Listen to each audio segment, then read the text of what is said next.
All right, hello and welcome back to Indiana Jones and the Fate of Atlantis. We're going to finish off So, the legend of a the labyrinth Wits hidden under the pathway. ruins of Knossos is true. The legend of Atlantis isn't any more far-fetched. Maybe it's true too.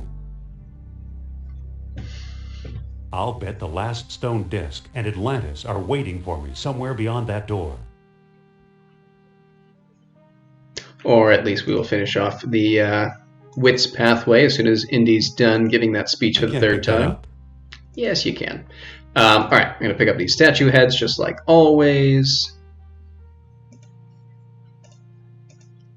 Oops, that was my mistake. Put this one back.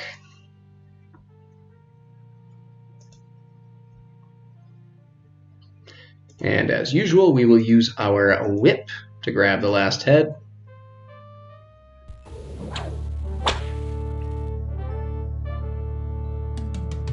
Alrighty, let's progress up this way. Through this door to the left. And out this back way. We can take care of this area after. Pull out our whip. It could be useful in the right spot. Knock off the head here.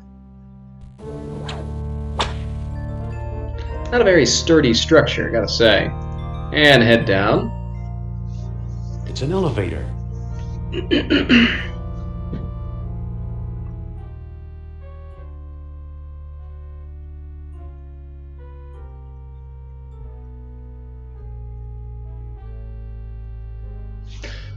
Step off. Wait, that was my ride.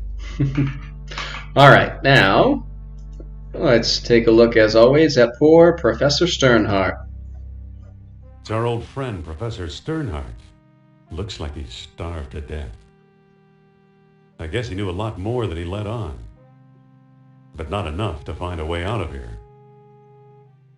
You know, I always thought that he was supposed to be a skeleton, but in reality, maybe he's just supposed to be like gray and ashen if we're able to recognize him. It could just be from his clothes, but anyway, let's take a look at his note.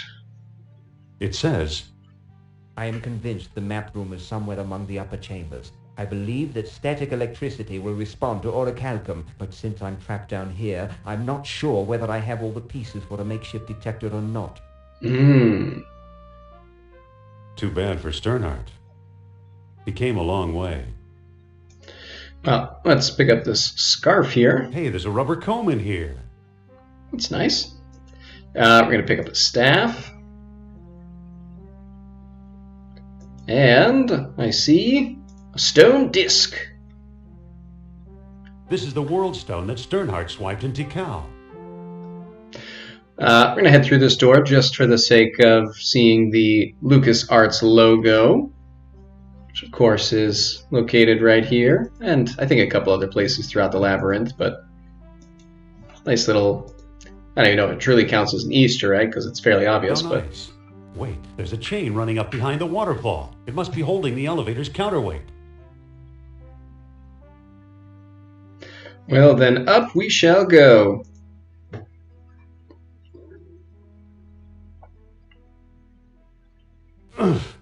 Ouch.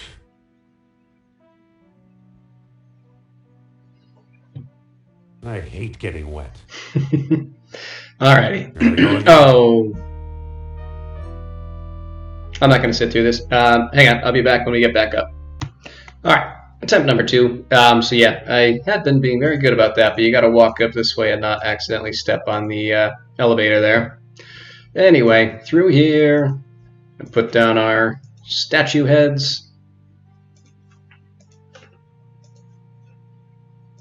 One. It's a bust of Apollo. Oh, hey, you know what? I never really looked at them. Apollo, who's this? Imposing. Look at the statue head. Hey, not bad. How about this one? It's a bust of Zeus. Zeus, Apollo. Well, then I don't know. You know what? I want to know. Who is it? It's a bust of Ares. Ares. Zeus, Apollo, and Ares. A little bit random of a group, but I mean, obviously all part of Greek mythology.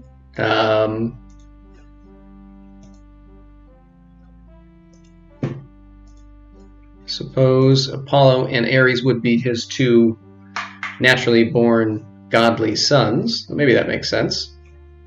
All right, we head this way.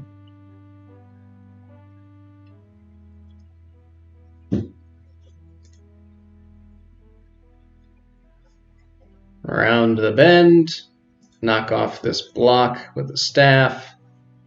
There, the counterweight is free. And back around.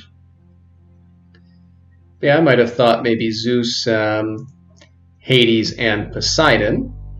This is maybe a more classical trio, but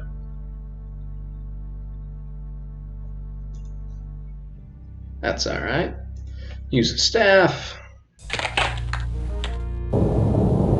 Going up? All right, now we will pick up the gold box here. There are 2 more beads underneath it. I'll take them too. Woohoo! All right, gathering a little store of orichalcum, and let's take a look at this guy. It looks like a larger version of the statue Kerner stole. Now, I remember from that cutscene what happened when we, or rather when Kerner put some orichalcum into that machine or that little relic. So let's see, can we put orichalcum in here? There's no place to put a bead. But maybe if we take this guy that we found. I'll just put it in here. It fits. All right, let's try that now.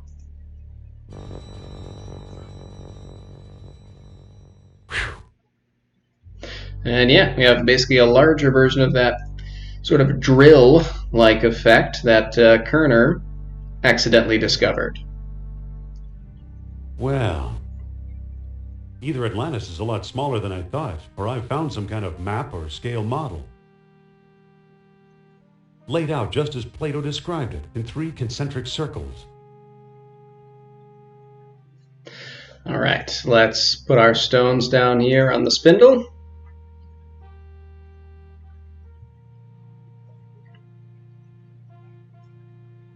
One, 2, and for the first time we'll use the Worldstone.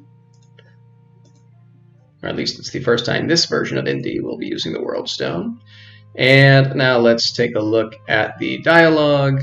So, the sunstone, hot sunlight bathed the tall horns, and pale dawn to shred the darkest night. Let's see if I can remember that instead of messing it up. All right, so hot sunlight between the horns and pale sunlight on the darkest night. So new moon and the noon sun. I think that should be right. That didn't do anything.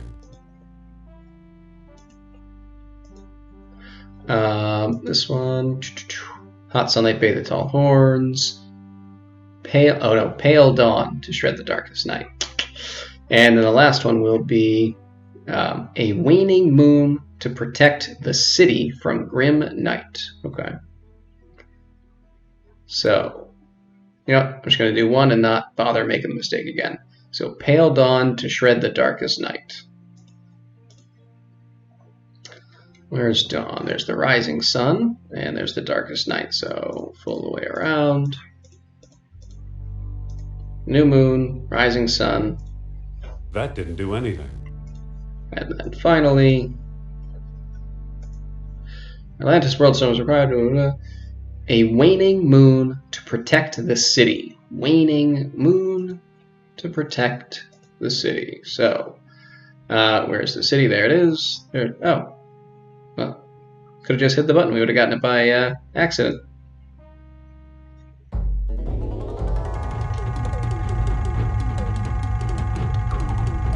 The Labyrinth party. All right, let's head through here.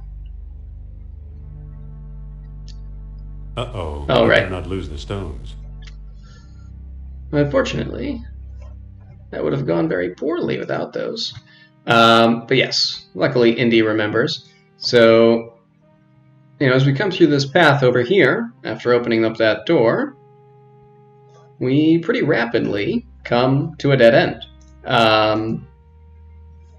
But if we remember Sternhardt's note, talked about static electricity. Now, I don't know how much a rubber comb would really generate electricity, but we're just going to ignore that fact.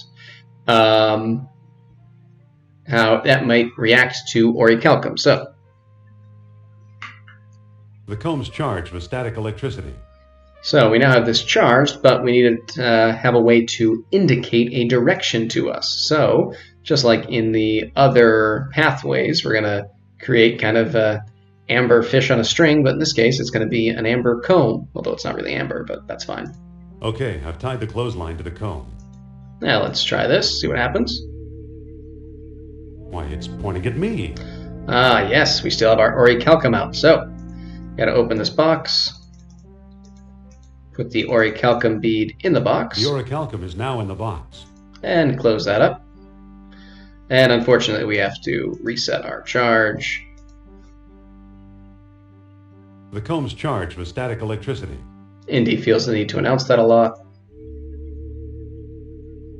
It's pointing toward that door on the right. So we'll go through this door. And what it's pointing to is actually these bones here.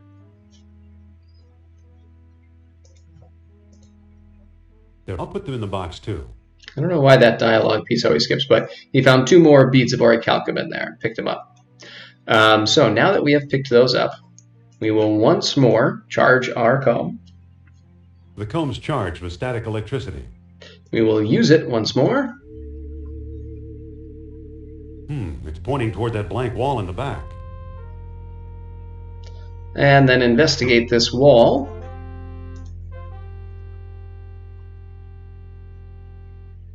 It seems to be crumbling a bit. Now I know you can definitely use the shovel. I'm not sure whether or not you can use the ship rib. Let's try it. Look! Yeah. Alright, I don't know if you get more points for one versus the other, but let's see. Can we just open it or do we have to push it? No, we can't just open it. Alright. And we have one more item here. I'll put it in the box too. Nice. Alright. And what looks like a subway car.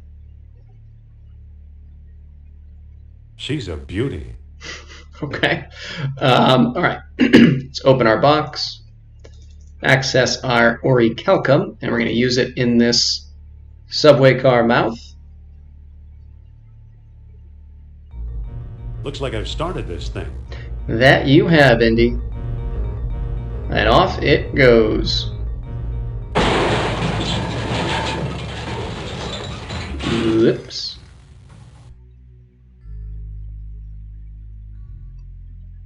Ow. But this will ultimately bring us to a familiar location.